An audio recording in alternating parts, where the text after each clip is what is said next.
This is just a sample of the audiobook. To get the complete audiobook, access the link posted in the first comment.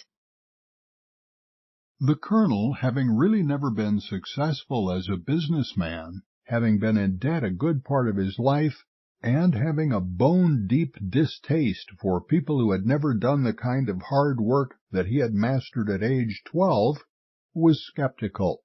He saw all money men as swindlers, usurers, and was notably gruff even for him. He acted strangely uneasy. Brown remembers that he was constantly muttering, pulling his mustache, stuff like that. The young man couldn't figure out what it was all about.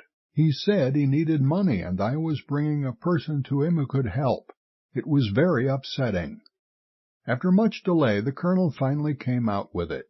"Let me tell you right now," he said, "there ain't no slick-talking son of a bitch going to come in here and buy my company out from under me. No, sir."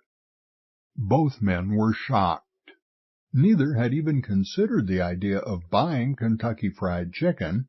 Brown had just borrowed a lot of money for the Porky Pig House. He was still thinking about getting the place profitable so as to pay it back. Massey had come along to Shelbyville as a favor to Brown, whom he considered something of a protégé.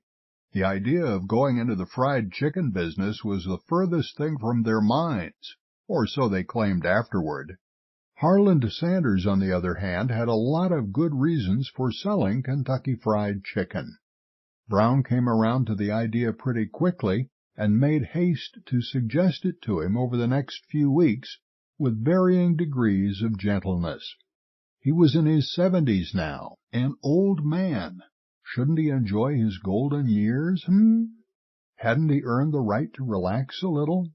And then, what about the business? If he left it in the hands of the franchisees, as was his plan up until his odd outburst, the loose network of restaurants would inevitably fracture in discord. Neither of the Colonel's daughters was interested in taking over the business, and of course Harland Jr. was many years in the grave now. Beyond all this, there was a single reason above all the others, and it was this one that carried the day. He simply wasn't able to run the business by himself. He could sell and promote anything under the sun, and he could make chicken like a champ. But he was no businessman, not at this age and not on this scale. "I'd been in business for myself for more than 35 years at one thing or another," the Colonel later wrote, looking back at the fateful decision. "During that time I'd seen success turn to failure for reasons that were out of my control.